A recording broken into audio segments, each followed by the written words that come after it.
Hi guys, Tim here. In this video we're looking back at a video I put together about 10 years ago. It's called Are Some Cars More Than Just Cars? And it was never intended to go on YouTube. It was actually made for a university project when I was studying journalism and media at Coventry University.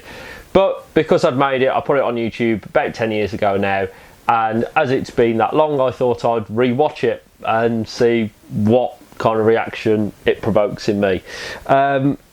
But before we start, if we're going to watch something that's about 10 minutes long, you definitely need coffee and cake.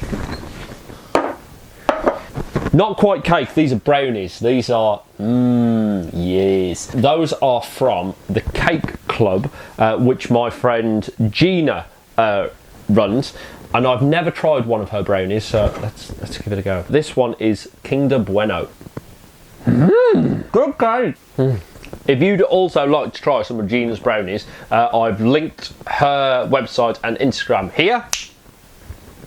And she supplies both direct to customer but also businesses as well.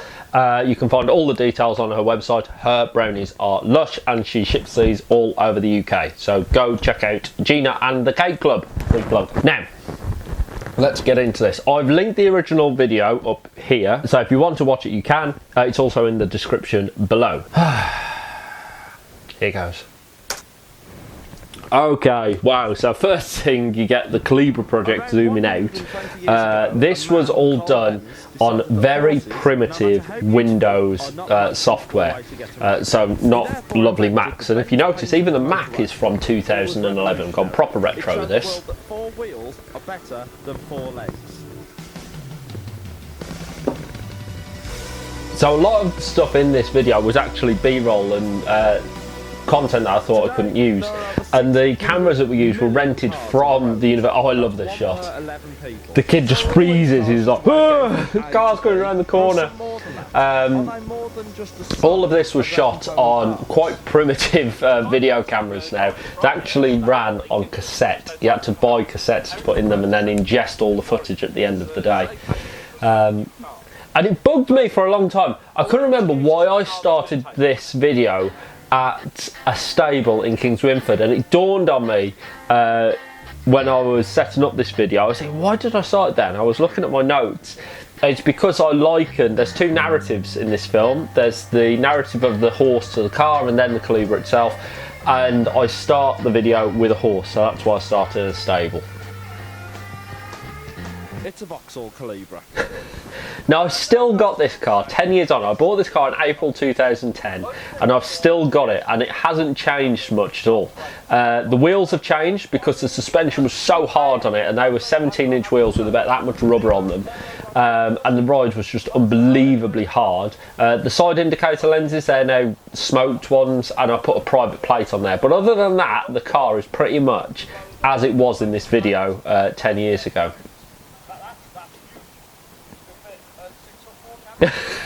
And this guy, so the guy who's in the boot there, that's my best friend Dale, who's, yeah, he's 6'4", he's huge, and he fits in the boot of the car, just.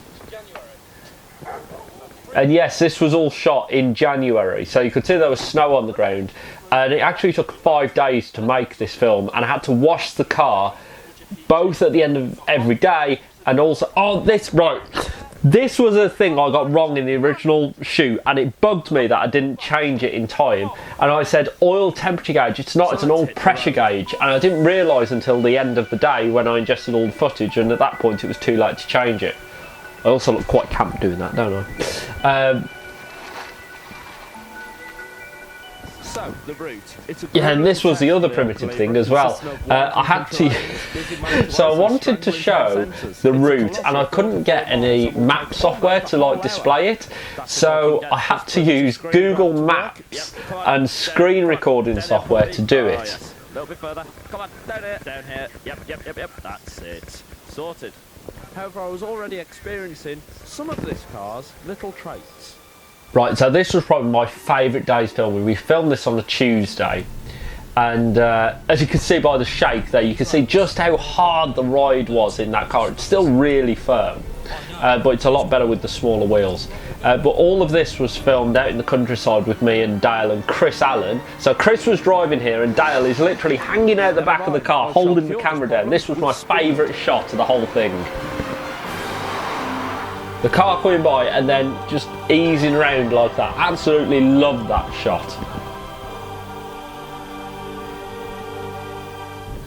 Very illegal. I'm not even going to shy away from that. Yeah, very illegal. We were all strapped in, but yeah, we were very conscious of the police taking interest in us. And this shot, everyone thought that I'd actually like gone up in a helicopter or something to do the shot, but I hadn't. It was literally just coming down a hill. And fair play to Chris for recording that. It was a great shot. Being told we're not allowed to film. So here I put a little segment in because halfway through filming I found the original advert for the Vauxhall Calibra when it came out in '89 and I wanted to put it in the film.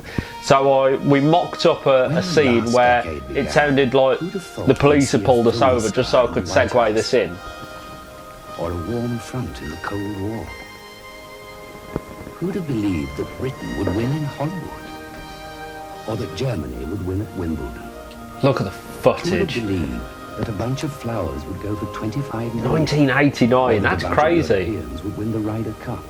So the Calibra is very almost as old as me, which is I think another reason why I'm so attached to it. So I was born in '88 and this car came out in '89, so we're very close in Designed the age. most aerodynamic coupe ever built. Already called by many. And also all of the launch cars were red.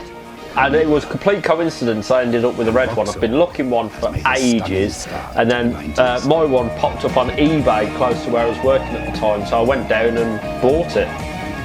The new Calibra from Vauxhall. With that sorted, we continued.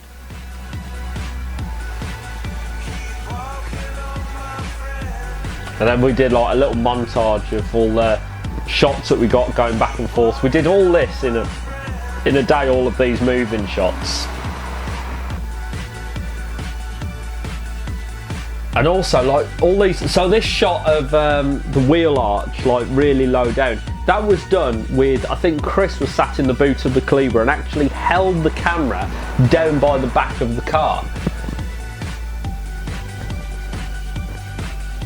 And you can just about see some of the camera gear inside. So we hadn't got GoPros or anything like that. These were all huge, great big mounts, like they've got scaffolding in them to hold these really big, heavy cameras. So it was quite difficult to shoot it using that. And camera technology now has come on leaps and bounds. So I think if I was to do this again, it'd look a lot better.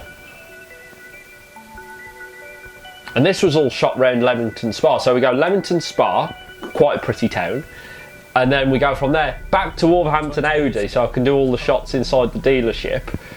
And this was quite important for me to show like the timeline of a car, how it comes out and it's all shiny and new, and you know, someone looking forward to picking it up for the first time, and then going on to pretty much the end of its life in the scrapyard. I remember shooting at Audi Wolverhampton, and we actually said in 10 years' time we'll watch this back and all these cars will be old. Why do some cars escape and others just don't? There are a few reasons why some... Now, I'm being critical on myself here. This is probably the part of the video I'm least happy with. I don't feel like I absolutely nailed this part of the video and the description here. And it's kind of ironic that I'm talking about this, about the Calibra, because the Calibra was one of the worst cars for getting scrapped. People would buy them, take the interiors out of them, the engines, the gearboxes and the wheels and so forth, and the rest of the car would still be heavy enough for you to be able to weigh it in and get a good price back for it. Because there were so many of them, and most of them had got red top engines that people absolutely love. They put them in everything, Corsas, Novas, kit cars, you name it. They were bought for pennies, and then the rest of the car was just scrapped, which is the other reason why I like the car so much. It's a bit of an underdog, it's a bit of a unsung hero, which I really like.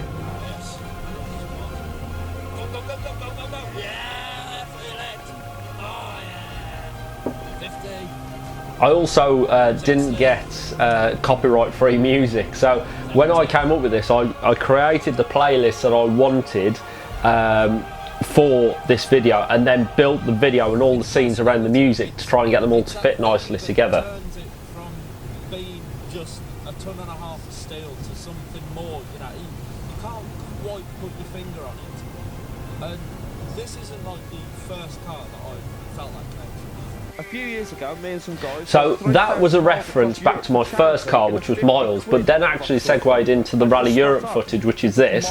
And the car that we did Rally Europe in cost 50 quid. If it had survived, it would probably be the earliest surviving Calibra on the road today. And the wheels off that one are now fitted to C4 LTW. And annoyingly, all of that footage of the Calibra going across Europe, I've lost. I can't find it.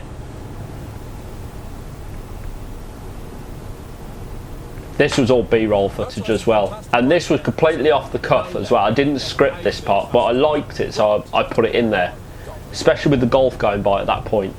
I think it was Churchill who said that, wasn't it? Best way to ruin a good walk, golf. That's more boring than just motorway. Golf. Shut up. Annoyed, I decided to Oh turn right, off this the is how air hard the suspension and wheels are on this car. This was which was a mistake. Oh my god. that bang and the car bouncing, that was literally a pothole. Oh god. So right, this, okay, it was a learner car, right, and the reason why I got so irate was because he could see I was coming around and I saw the instructor go, as if to say, like, go in front of him. It's like, what are you teaching your driver to do? Come on.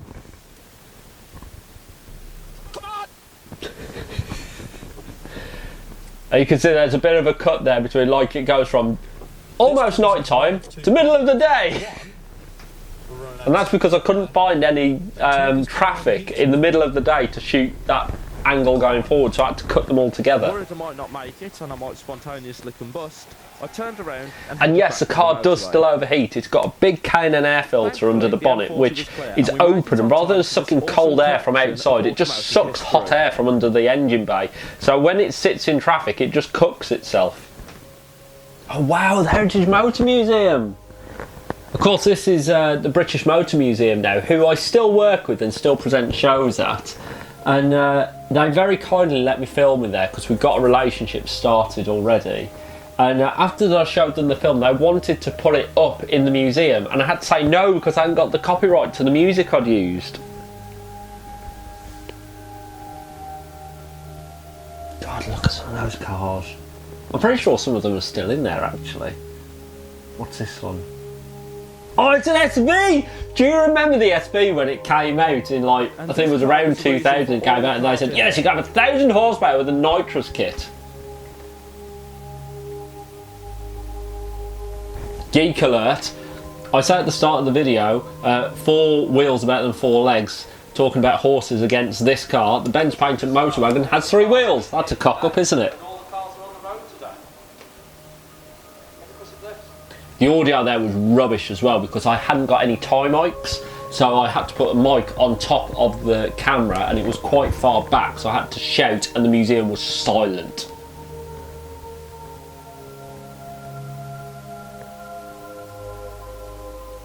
Technically, we've taken a boring drive across the Midlands, but it was more than that. It was a journey, and the reason for it being a journey is because of the car.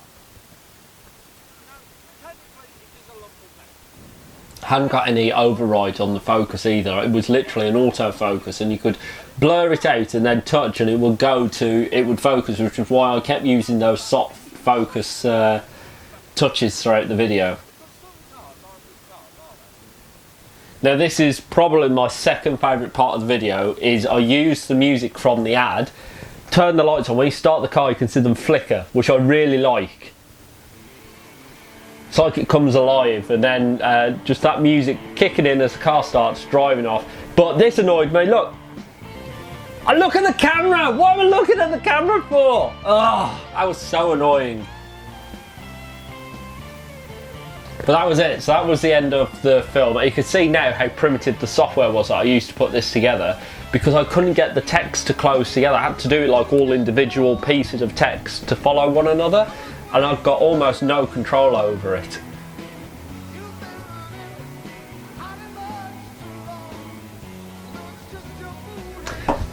Yes, Nikki Dark. So Nikki I worked with at Mercia, And I said, oh, I need a horse to be able to do this film, and she got a horse, which is why I went to her stable. I always wondered where I found that stable from, and that's where I found it from.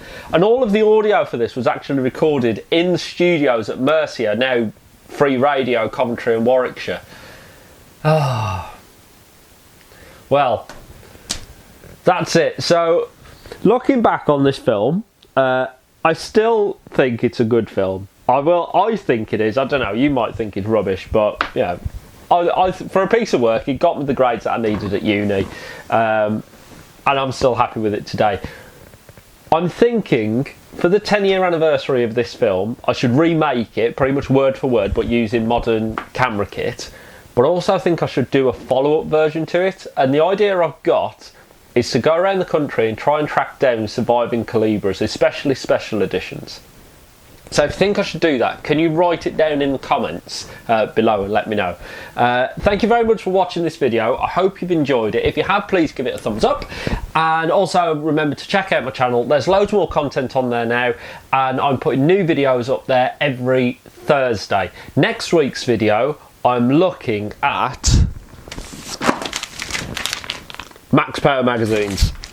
Yep, part of furlough. You can tell the hair's got all long. We're still in the COVID-19 crisis and the hairdressers aren't open yet.